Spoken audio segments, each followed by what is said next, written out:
அல்லாஹ் ஒருவனுக்கு சாந்தியும் சமாதானமும் கட்டளை சூழ்வாகி ஸல்லல்லாஹு அலைஹி வஸல்லம் அவர்களின் மீதும் அவர்களை பின்பற்றிய சஹாபாக்கள், தாபிஈன்கள், தபஅ தாபிஈன்கள், சுஹதாக்கள், சாலிஹீன்கள், நாதாக்கள், நல்லவர்கள், குறிப்பாக நம் அனைவரின் மீதும் அல்லாஹ்வின் சாந்தியும் சமாதானமும் என்றென்றும் நின்று நிலவட்டுமாகும். சிறப்பான மன நிகழ்வை நிகழ்த்தி தர இருக்கிற எங்களுக்கெல்லாம் வழிகாட்டியாக இருக்கிற ஜாமியாவினுடைய முதல்வர் கண்ணியத்திற்குரிய ஹஸரத் இப்ராஹிம் அவர்களுக்கு, ஜாமியாவினுடைய ஆசிரியர் பெருந்தகைகள், நிர்வாகிகள், மணமக்களினுடைய இல்லத்தார்கள், சகோதரர் மன்சூர் அவர்களுடைய மச்சான் மற்றும் அவர்களுடைய சம்பந்தப்புறத்தை சார்ந்த அத்துணைகளுக்கு, வருடத்திருக்கிற ஆண்டோர் சான்றோர்கள் அனைவருக்கும் இஸ்லாத்தின் காணிக்கையான சலாத்தினை கூறியின் வார்த்தைகளை துவக்குகிறேன். அஸ்ஸலாமு அலைக்கும் வரஹ்மத்துல்லாஹி தஆலா வ பரகாத்துஹு. வலைக்கும் ஸலாம். ஒரு 5 செய்திகளை சொல்லி என்னுடைய திருமண வாழ்த்துறையை நிறைவு செய்ய ஆசைப்படுகிறேன். கணவனிடத்தில் மனைவி என்ன எதிர்பார்க்கிறார்?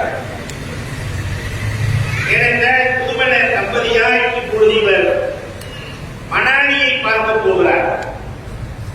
உலகத்தில் இருக்கிற எந்த மனைவியாக இருந்தாலும் கணவனிடத்தில் அவள் என்ன எதிர்பார்ப்பாள்? வாரத்திற்கு ஒரு நாள் ஹோட்டலுக்கு அழைத்து செல்ல வேண்டும் என்று எதிர்பார்ப்பாளா? அல்லது மாதம் ஒரு முறை தனக்கு 1 கிராம் அல்லது 2 கிராம் நகை வாங்கி தர வேண்டும் என்று எதிர்பார்ப்பாளா? உலகத்தில் இருக்கிற எல்லா மனைவியும் கணவனிடத்தை எதிர்பார்ப்பது 4 பேர் இருக்கிற சபையில் என்னை மதிக்க வேண்டும். மனைவியை மதிக்கிற கணவனும் கணவனை மதிக்கிற மனைவியும் வாழ்க்கையில் தோற்பதில்லை. ஸல்லல்லாஹு அலைஹி வஸல்லம் அவர்கள், ஆயிஷா, என் மனம் தொட நாடுகிறது, நீ அனுமதி கொடுக்கிறாயா என்று கேட்டவர்களா? ஆயிஷா ரலியல்லாஹு அன்ஹா மதித்த இடத்தை காட்டுகிறார். பாத்திமா ரலியல்லாஹு அன்ஹா அன்னை கதீஜா, அம்மா பாத்திமா, என்னால் எழ முடியவில்லை, கை கொடுத்து தூக்கம்மா. பாத்திமா ரலியல்லாஹு அம்மாவை தூக்கி நிறுத்துறாங்க. கஷ்டப்பட்டு அம்மா எந்திரிக்கிறாங்க. ஏம்மா இவ்வளவு கஷ்டத்தோடு எந்திரிக்க வேண்டும் என்று கேட்கிற போது அன்னை கதீஜா சொன்னார்களே, அம்மா பாத்திமா, கஸ்தூரி மனம் வருகிறது தெரிகிறதா? அப்படியானால் என் கணவர் உன் தகப்பனார் வருகிறார் என்று பொருள். உன் தகப்பனார் வருகிற போது என்றைக்கம்மா நான் அமர்ந்திருந்து வர வேண்டும், எழுந்துதானே வர வேண்டும். மனைவி கணவனை மதித்ததும் கணவன் மனைவியை மதித்ததும் நமக்கு மாண்பிகற்றுக் கொடுத்த அற்புதமான வரலாறு இல்லையா? ஆனால் இன்றைக்கு இந்த பண்பு இருக்கிறதா? 4 பேருக்கு முத பொண்டாட்டியை இலக்காரமா பார்க்கணும்.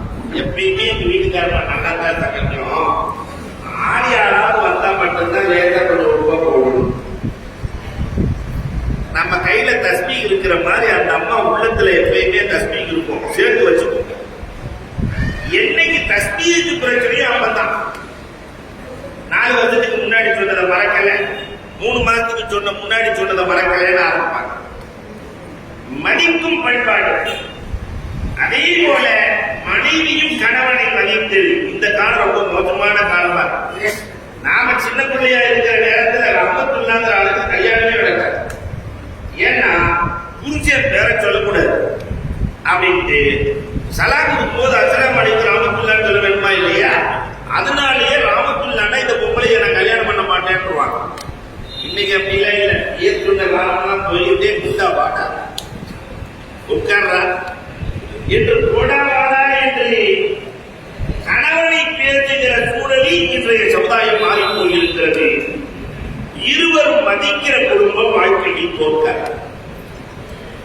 2வது செய்தியாய் சொல்லுவேன், எந்த தம்பதிகள் வாழ்க்கையில் தோற்பதில்லை என்றால் வீட்டிலே இருக்கிற பெரியோர்களை கண்ணியப்படுத்துகிற தம்பதிகள் வாழ்க்கையில் தோற்பதில்லை.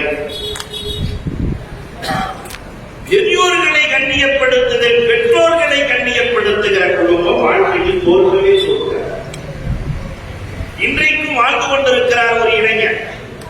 அவர் பேர் அப்துல் காதர். நீங்கள் எல்லாம் பத்திரிகையில் பார்த்திருப்பீர்கள் ராஜகுமாரன் ராஜகுமாரன் என்று. இந்த ராஜகுமாரனின் வரலாறை அவரே எழுதுகிறார். முதல் மாத சம்பளம் அம்மா கையில், இரண்டாவது மாத சம்பளம் அம்மா கையில், மூன்றாவது மாத சம்பளம் அம்மா நான் வாங்க மாட்டேன்டா, உங்க வாப்பா தான் படிக்க வச்சிருக்கிறார் உங்க அத்தா, அவர் கையில கொடு. அந்த ராஜகுமாரன் சொன்ன வார்த்தை என்ன தெரியுமா? அம்மா, இதுவரை அவர் கரம் மேலே இருந்தது, என் கரம் கீழே இருந்தது. அவர் கொடுத்து வாங்கித்தான் நான் பழக்கம். நான் இறக்கிற வரை என் தகப்பனின் கரத்தை கீழ்க்கிறமாக்க மாட்டேன். ஒன்றை கொடுத்த வேண்டாம், ஒரு காலத்திலும் தகப்பன் கொடுக்க மாட்டேன். திருமணமும் நடக்கிறது. முதல் மாத சம்பளத்தை வாங்கி கவரோடு வருகிறார். வருகிற வழியிலே ஒரு முழம் மல்லிகைப்பூவையும் வாங்கி வருகிறார். அம்மாவும் மனைவியும் அருகருகே அமர்ந்திருக்கிறார்கள். அம்மா நினைக்கிறாள், நான் வளர்த்த மகன் மாறுபண்ண. மனைவி நினைக்கிறாங்க, எங்க அம்மாவுக்கு ரிட்டையர்மெண்டே இல்லையா? ரெண்டு பேரும் மாறி மாறி நடத்திட்டு இருக்கும் போது உள்ள நுழைஞ்ச அந்த இல்லத்தின் ராஜகுமாரன் அவர் தான் அப்துல் காதர். உள்ள வந்த உடனே அம்மா கையில மல்லிகைப்பூ கொடுத்துட்டாரு, மனைவி கையில சம்பள கவலை கொடுத்துட்டாரு. அம்மா கேட்டாங்க, நீ மல்லிகைப்பூவை என் கையில கொடுத்துருக்கேடா? அம்மா, நீங்கள் என் மனைவிக்கு மல்லிகை சூடினால் எவ்வளவு நல்லா இருக்கு தெரியுமா? மனைவி சொன்னாரு, அந்த சம்பள கவர் அம்மா கையில கொடுத்துரு, குடும்பத்துல தாய் செலவழித்தால் எவ்வளவு நன்றாக இருக்கும் தெரியுமா? பெரியோர்களை மதிக்கிற, இன்றைக்கு மதித்து வாழுகிற இளைஞர்கள் இருக்கத்தான் செய்கிறார்கள். மதித்து வாழுகிற குடும்பங்கள் வாழ்க்கையில் தோற்பதே இல்லை. மூன்றாவதாக நாம நிறைய துவா செய்கிறோம் இல்லையா? அல்லாஹும்ம அல்லிஃப் பைனஹுமா கமா அல்லஃப்த பைன ஆதம் வ ஹவ்வா. உல்ஃபத், அன்பு எந்த குடும்பத்தில் நிலைத்திருக்கிறதோ அந்த குடும்பம் தோற்பதில்லை. உல்ஃபத் என்றால் அன்பு. அன்புக்கு விலை இல்லை. அல்லாமா காசானியின் வரலாற்றை எழுதுவார்கள். பதாயபு ஸனாயம் என்ற நூலை எழுதியவர். அவர் ஃபகீஹ் மட்டுமல்ல, மருத்துவர். 8 வயசு. பாப்பா உமாவும் சொன்னாங்க, யார்கிட்டையும் தேவையில்லாம கேட்கக்கூடாதுன்னு சொல்லிட்டாங்க. கடுமையான கஷ்டம். பக்கத்து வீட்டு கதவை தட்டுகிறார். கதவு திறக்கப்படுகிறது. கடுமையான பசி. பசிக்குதுன்னு சொல்ல மனம் இல்லை. ஏன்னா பாப்பா உமா கேட்கக்கூடாதுன்னு சொல்லி இருக்கிறாங்க. அதனால எனக்கு தாகம் அடிக்கிறது என்றார்.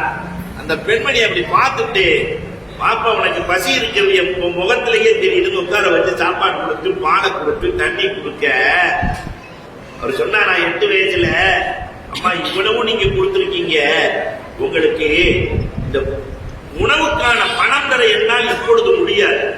நான் சம்பாரிச்சு கஷ்டம், நான் சம்பாரிச்சு இதுக்குள்ள பணத்தை தர்றேன். அப்பதான் அந்த வீட்டு தாயார் சொன்னார்கள், அல் முஹப்பத்துல்லா துஸ்மன், அன்பு தம்பி, அன்புக்கு விலை இல்லையடா. நான் கொடுத்தது அன்பு, அன்புக்கு விலை போட முடியாது. இதை வாங்கி உள்ள வச்சுக்கிட்டேன்.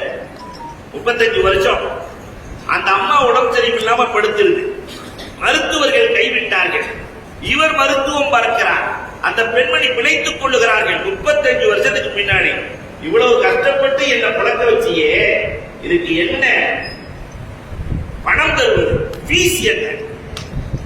இவ்வளவு மருத்துவம் செய்வதற்கு ஃபீஸ் என்ன? 35 வருஷத்துக்கு முன்னாடி சொன்னதை சொல்றாரு. அம்மா, நீங்கள் தான் எனக்கு 8 வயதில் சொன்னீர்கள், அன்புக்கு விலை இல்லை. விலையில்லா அன்பை கொடுத்து உங்கள் பெற்றோர்கள் உங்களை வளர்த்திருக்கிறார். விலையில்லா அன்பை இல்லையா? அந்த பெற்றோர்களின் மீதும் உங்களை நம்பி வந்த மனைவியின் மீதும் நீங்கள் அன்புள்ளவர்களாக இருக்கும். மனைவியும் இதை போல. நேற்று வரைக்கும் அந்த அம்மாவுக்கு ஒண்ணுன்னா இவருக்கு கவலை இல்லை, இவருக்கு ஒண்ணுன்னா அந்த அம்மாவுக்கு கவலை இல்லை. இனி அப்படி இருக்க முடியாது இல்லையா? அந்த உள்பத் பகிரப்பட, அன்பு பகிரப்பட வேண்டும். அன்பு இருக்கிற இல்லங்கள் வாழ்க்கையில் தோற்பதில்லை. 4வதாக, உலகமே நிம்மதியை தேடி அடைகிறது. எங்கே நிம்மதி இருக்கிறது? எங்கே நிம்மதி? நிறைய பேர் காசு பணத்துலதான் நிம்மதி நிம்மதி இருக்கு தப்பா விளக்கி வச்சிருக்கிறாங்க. நிறைய பொருளாதாரம் இருந்தால் நிம்மதி வந்துவிடும் என்று நினைக்கிறார். நான் காலையில் கூட சொன்னேன், சென்னையில் எனக்கு தெரிஞ்ச நெருக்கமான ஒரு நண்பர் இருக்கிறார், பெரிய ஆதியார், நான் ஹஜ் செஞ்சுட்டார். பார்க்கிற நேரம்லாம் சொல்லுவார், அதுல நான் அண்ணா நகர்ல 4 சைட் வாங்கி போட்டிருக்கிறேன், பெசன்ட் நகர்ல 3 சைட் வாங்கி போட்டிருக்கிறேன், மரக்குடியில எனக்கு 4 ஏக்கர் வாங்கி போட்டிருக்கிறேன். பார்க்கிற நேரம்லாம் சொல்லுவார். ஒரு நாள் அவரை கூப்பிட்டு, ஆதியா அந்த நிலமும் உங்களை பார்த்து அப்படிதான் சொல்லுது, நிலம் என்னை பார்த்து என்ன சொல்லுதுன்னு, உங்க தாத்தாவை நான் தான் வாங்கி போட்டுக்கிறேன், உங்க அத்தாவையும் நான் தான் வாங்கி போட்டுக்கிறேன், கொஞ்ச நாள்ல உங்களையும் நான் தான் வாங்கி போடுவேன்.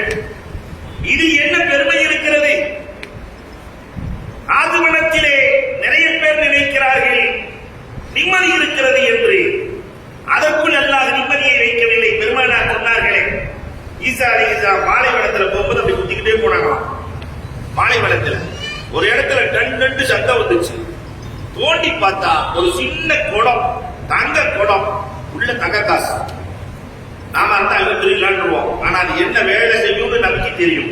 அதனால சொன்னாங்களா, யா கத்துலாம் உருளை உலகார பாவிய, நீ வேற ஆள பாரு, நான் தொடவே மாட்டேன் போயிட்டாங்க.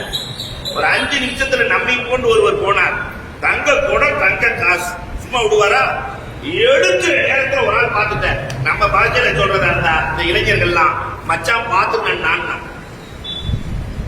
பார்த்துட்டேன், வேற வழி இல்லை, பிரிச்சு கொடுத்து ஆகணும். தங்க காசு ஆளுக்கு பாதியா பிரிச்சாச்சு. பிரிச்சு முடிச்சோம்னா குடம் அப்படின்னா இருக்கிறது ஒரு குடம். குடம் முதல்ல பசியா இருக்கு, சாப்பாடு வாங்கிட்டு வா, அதுக்கு பிறகு குடத்தை பத்தி பேசலாம். நான் உணவு வாங்க போன நீங்க குடத்தை அடிச்சுட்டு போயிருக்கீங்க, அந்த வேலையில வேணாம், நீ போய் சாப்பாடு வாங்கிட்டு வா. சரிதான், போய் வாங்கிட்டு வர்றேன்.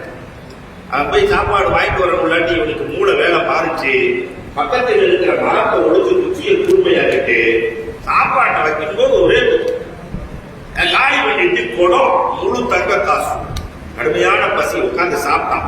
சாப்பிட்டு முடிச்சோன்னு இவன் செத்து போயிட்டான். ஏன்னா வரும்போது அவன் விசந்த கலந்து போட்டான். தங்க குடம், தங்க காசு அப்படியே இருக்கு. ஈசா அலைஹிஸ்ஸலாம் மாலையில வர்றாங்க, 2 பேர் செத்து கிடக்குறான். அப்பதான் சொன்னாங்க, ஈசா அலைஹிஸ்ஸலாம், யா கத்துலா, அதுக்குள்ள 2 பேருக்கு போட்டியா உலகார பாவி. அல்லாஹ் அக்பர். ஆதுமனத்தில் நிம்மதி இல்லை. நிம்மதியை அல்லாஹ் மனைவியிடத்தில் வைத்திருக்கிறான். கணவனுக்கு நிம்மதியாய் மனைவி, மனைவிக்கு நிம்மதியை அல்லாஹ் கணவனிடத்திலும் வைத்திருக்கிறான். இதையெல்லாம் தாண்டி நிறைவாக அல்லாஹ் திருமணத்திற்கு பரக்கத்தை வைத்திருக்கிறான். பரக்கல்லாஹு லக்க. நிறைய பேர் உபதேசம் செய்வார்கள், அல்லாஹ் பரக்கத்தை திருமணத்தில் வைத்திருக்கிறான். அதனால்தான் நபிகள் சொன்னார்கள், நேற்று வரைக்கும் ஒருத்தரே, இன்னைக்கு பரக்கத் என்றால் ஒன்றுக்கூறாகும். இவர்களுடைய சந்ததிகள் கிளைவிட்டு நிகழப் போகிறார்கள்.